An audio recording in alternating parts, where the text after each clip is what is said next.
Il a dit, je n'ai pas commis d'erreur. Je lui ai dit, Monsieur le Président, Dieu même a commis des erreurs. Lisez la Bible, c'est dans la Bible, dans le livre de Genèse, où Dieu dit, j'ai commis une erreur, je regrette ce que j'ai fait, et vous non? Il dit, moi non. J'ai dit, oh bon, au bout de 90 minutes, j'ai bousqué. C'est surtout ça qui m'a peiné, bousqué. Comment un homme comme lui pouvait-il être l'ami de Bousquet, le responsable de la police à Paris, sous l'occupation, responsable de la déportation de tous les Juifs vers Auschwitz? Comment pouvait-il? Eh bien, donc c'était ça. C'était la dernière fois que je l'ai vu. Mais je ne voulais pas me joindre à la meute pendant que tout le monde est tombé dessus. C'est pas mon genre, pas mon style. Donc j'ai attendu pour publier ce livre. Il y a un chapitre là-bas, si vous avez l'occasion de le lire, vous le verrez, c'est écrit avec beaucoup de douleur. Pas de haine, bien sûr que non, certainement pas de rancune, mais avec beaucoup de douleur, oui. Est-ce que vous lui avez envoyé une lettre et, si je puis dire, tout ce que, les 3 pages au moins, je crois, que vous aviez l'intention de lui envoyer, ou seulement une partie? Pas du tout, non. Après, il m'a dit, parce que j'ai dit, écoutez, les questions que je vous ai posées, il me les faut, il faut les réponses. Il me dit, bon, écoutez, il était malade. Et bien sûr, vous savez, il est malade. Je ne pouvais pas ne pas ressentir quelque chose pour cet homme malade. Alors il me dit, écoutez, envoyez-moi toutes ces questions par écrit et je vous répondrai. J'ai envoyé les questions et il n'a pas répondu. Des semaines et des semaines passées, pas de réponse. J'ai appelé son secrétariat, sa collaboratrice, Anne Lauvergeon.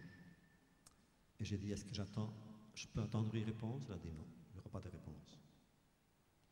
Et ensuite, au printemps, Odile Jacob, qui est une très grande éditrice, une merveilleuse éditrice, à qui le président avait promis nos dialogues s'il se faisait, parce que nous avions commencé des dialogues. Moi, je n'ai pas travaillé là-dessus parce qu'on pensait à autre chose. Et alors, elle m'appelle en Amérique pour me dire que le président veut publier le dialogue tel quel. Je dis qu'ils ne sont pas prêts. Bon, mais il est malade, il faut, elle veut. Je dis quand même, mais les questions que j'ai posées sur Bousquet, etc., moi, je ne peux pas donner mon nom à quelque chose, n'est-ce pas, à un livre sous sa signature et la mienne, où il n'y ait pas ces questions. Alors il a fait dire, toujours par Odile Jacob, bon, que je lui envoie d'autres questions. J'ai envoyé d'autres questions à Odile Jacob, qui a transmis les questions à Mitterrand. C'est ainsi que ces 5 ou 6 pages sont dans ce livre-là. Ah, d'accord. Voilà. Et vous avez appris sa mort quand vous étiez au sud des États-Unis? Nous étions Marion et moi, nous étions dans une petite université dans le sud où je donnais quelques conférences. Et j'ai appris sa mort. Et j'avais publié dans une page dans Match, parce qu'une collaboratrice de Match que j'aime beaucoup m'a demandé. Et j'avais dit dans cet article-là que la tradition juive nous ordonne de ne pas dire du mal des morts. Tout comme ça. Donc je n'ai parlé que du commencement. J'ai uniquement parlé donc du commencement, des temps premiers de notre amitié, mais je ne suis pas entré dans les chapitres suivants. Enfin, ça me laisse une cicatrice qui brûle, qui fait mal. Voulez-vous qu'on reprenne pour quelques questions encore? Je ne sais pas si vous êtes décidé à passer la nuit. Je suis Béatrice Gomis, je suis en face de vous. Et où êtes-vous? En bas. Bon. Voilà. Je suis donc Béatrice Gomis, j'ai terminé des études de sociologie et je cherche du travail actuellement. Voilà. Bon. Pour la présentation. Vous devez travailler pour moi. 36-15. J'obtiens. Alors, je ne vais pas reprendre le ton de la colère de mon ami au-dessus, mais simplement celui de la rage contenue. Nous avons vu des citoyens français, citoyens CRS, entrer à coups de hache dans l'église Saint-Bernard. Je voudrais savoir votre réaction par rapport à cela. D'autre part, je voudrais un peu savoir comment vous réagissez par rapport à des mots comme ethnie, dialecte, langue, peuple, qui sont attribués avec des connotations à chaque fois, et reposer en fait la question de l'identité. Vous avez parlé d'identité européenne. Il y a des Européens d'origine italienne, d'origine russe, d'origine bretonne, d'origine marocaine, d'origine égyptienne, d'origine malienne, d'origine laotienne, d'origine cambodgienne, etc. Voilà ma question. Comment construire son identité chacun? Comment construire une identité européenne?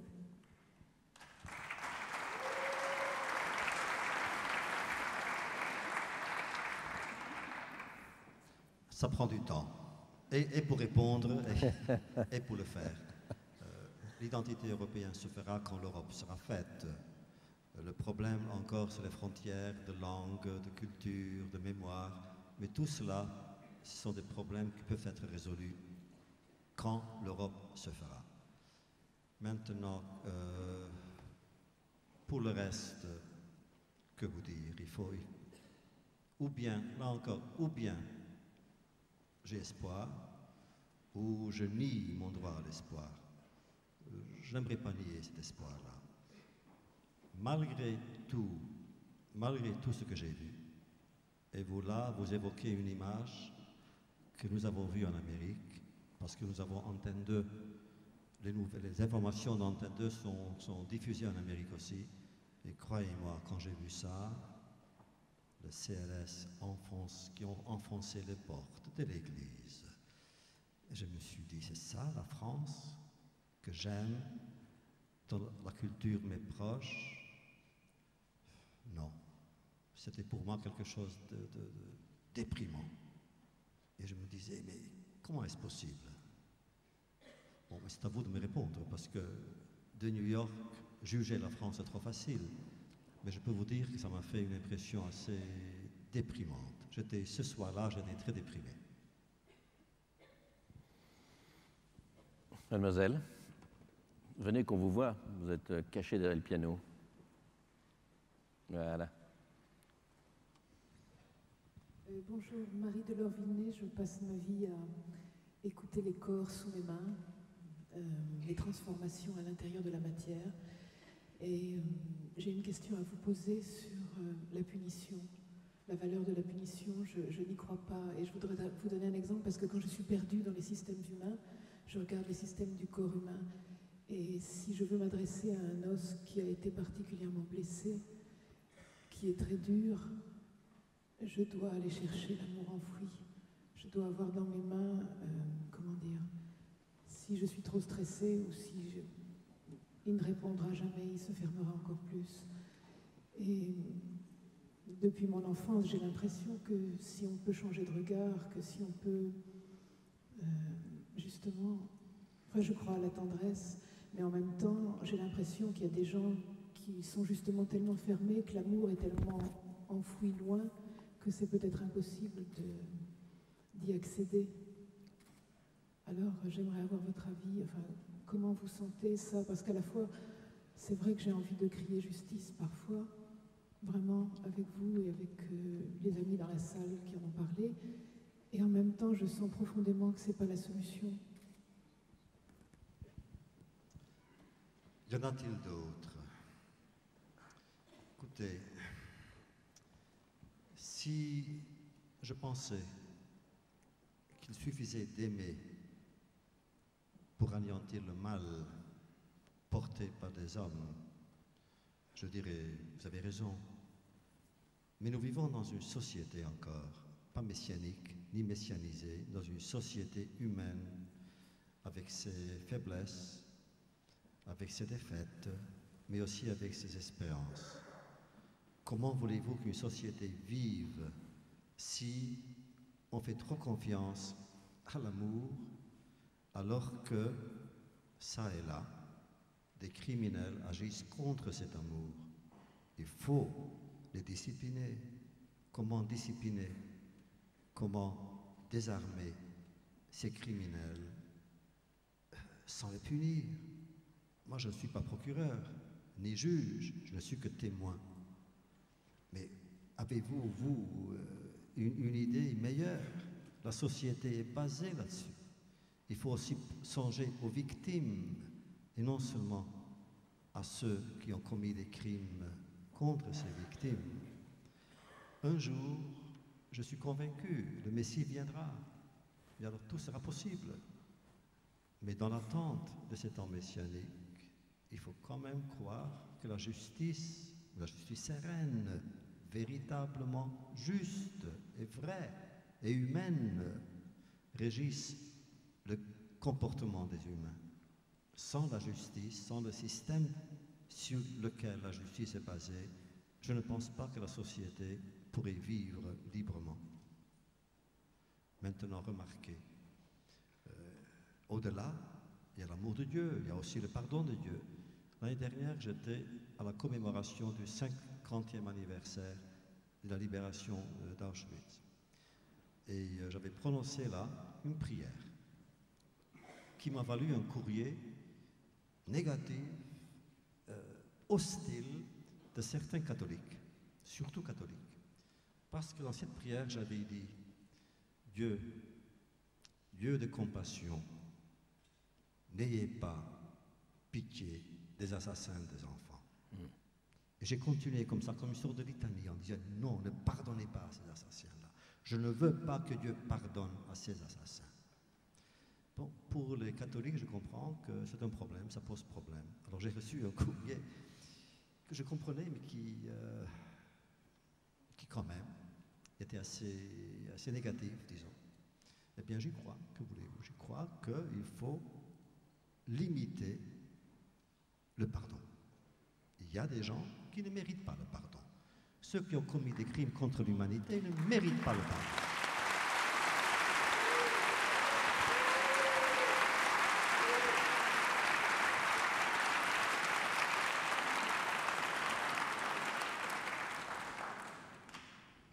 Je vous propose que nous terminions dans quelques instants cette soirée.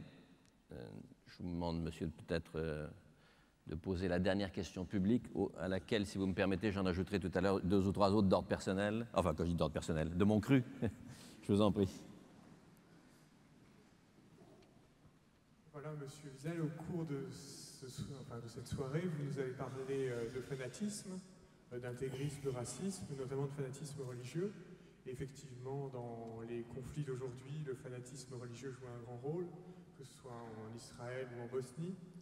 Pourtant, vous nous dites et vous écrivez que la religion, la foi, ou bien un certain mysticisme sont des garants de paix. Au-delà, vous avez dit une fois, n'y a-t-il pas là un paradoxe entre ces deux visions ? Oui, mais vous savez, j'ai pas peur des paradoxes. Cela dit, je ne pense pas avoir dit que la religion est garante de paix.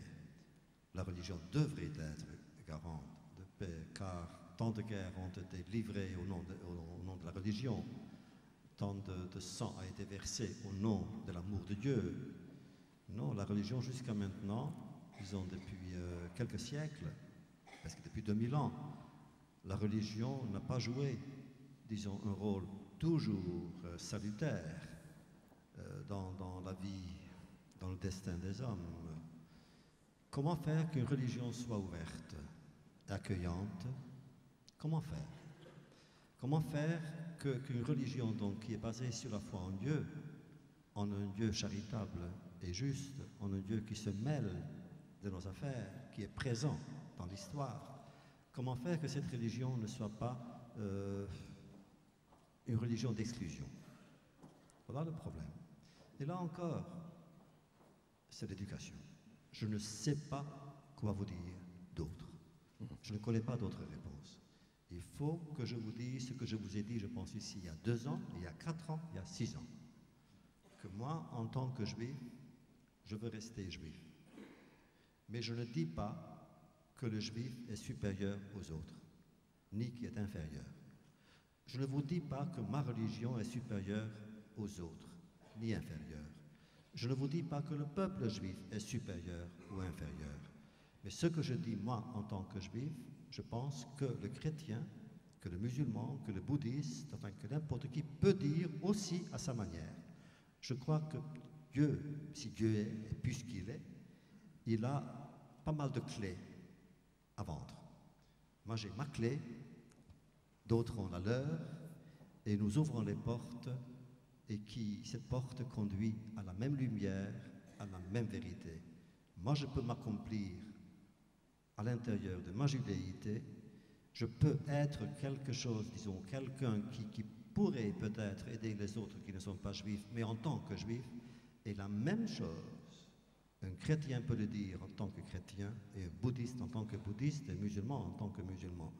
Voilà comment la religion pourrait devenir un lien plutôt qu'une hache.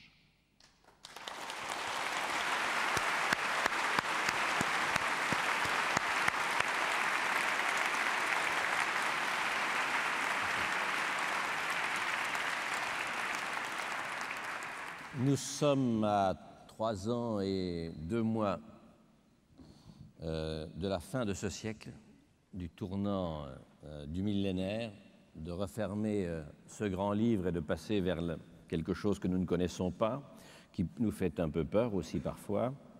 Je voudrais vous demander, vous qui êtes entrés dans la moitié de ce siècle, à peu près un peu avant la moitié de ce siècle, par la porte tragique, quels changements fondamentaux vous avez observés dans le monde? Qu'est-ce qui s'est profondément transformé? Je ne fais pas tant allusion aux situations politiques que vraiment au mouvement très profond de l'humanité. Qu'est-ce qui a changé? Et si possible d'ailleurs en bien. Mais l'un et l'autre sont contenus dans l'homme, vous l'avez dit tout à l'heure encore. L'abolition des distances.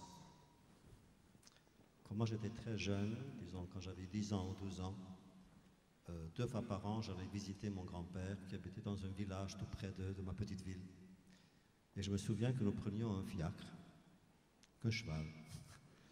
Et moi, je me préparais pendant des mois pour cette visite. Ça nous a pris 7 km, 10 km de ma petite ville. Et c'était une grande expédition. Eh bien, le même homme, donc, aujourd'hui, prend le Concorde pour aller de New York à Paris. Et il lui faut à peu près le même temps, d'ailleurs. Le même temps. non, ça me prend plus de temps d'aller de l'aéroport à l'hôtel que d'aller, n'est-ce pas, de New York à Paris. Ouais. Mais la distance, il n'y a plus de distance. Ouais. Pas seulement géographique, mais aussi dans la connaissance et dans la conscience. Ce qui se passe quelque part, nous le savons tout de suite. Quand le premier homme marchait sur la Lune, ce n'était pas le fait qu'il marchait sur la Lune qui m'a impressionné, mais le fait qu'il parlait, et nous pouvions l'entendre tout de suite à la télévision. Donc maintenant, s'il y a une guerre quelque part, mais tout de suite, nous assistons à cette guerre. Cela veut dire, on ne peut plus dire « je ne savais pas ». On sait. Maintenant, on sait. Quand quelqu'un est emprisonné, c'est comme si nous étions là, devant la porte de la prison. Alors, ou bien je dis oui au geôlier, ou bien je dis oui aux prisonniers.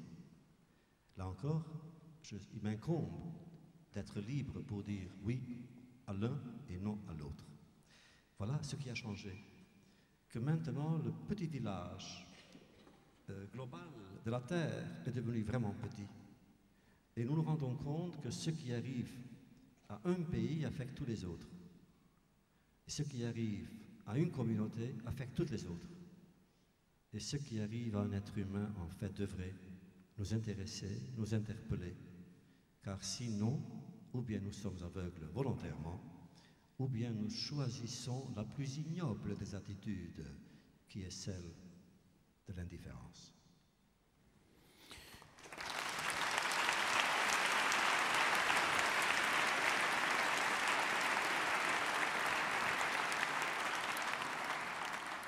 Et enfin, pour terminer, ça ne vous surprendra probablement pas, cher Elie Wiesel, je voudrais que vous commentiez cette phrase qui m'a énormément impressionné parce qu'elle venait du très fond de notre histoire continentale, que je trouve d'ailleurs Elle devrait être inscrite au fronton de bien des établissements de culture et dans bien des palais nationaux en charge de l'éducation. Et cette phrase est absolument terrible parce qu'elle remet entre nos mains ce que nous voulons être, ou au contraire ce que par aveuglement nous ne prenons pas garde d'éviter. Cette phrase, c'est celle que j'ai citée en début de notre réunion. J'espère ne pas déformer votre propos lorsque vous dites que les peuples qui ignorent leur passé s'exposent à le revivre. Et j'aimerais énormément, avant que nous nous séparions, un commentaire, et ce sera d'ailleurs le mot de la fin, si vous voulez bien.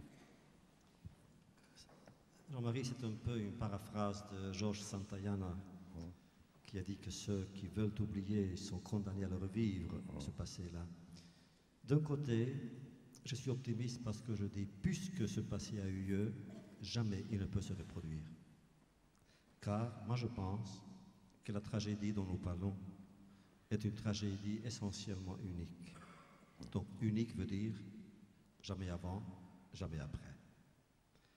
Mais si nous oublions, l'oubli sera une autre tragédie incommensurable, égale à la première. Or, oublier aujourd'hui serait humilier non seulement les morts, mais aussi les vivants. Comment je pense aux négationnistes,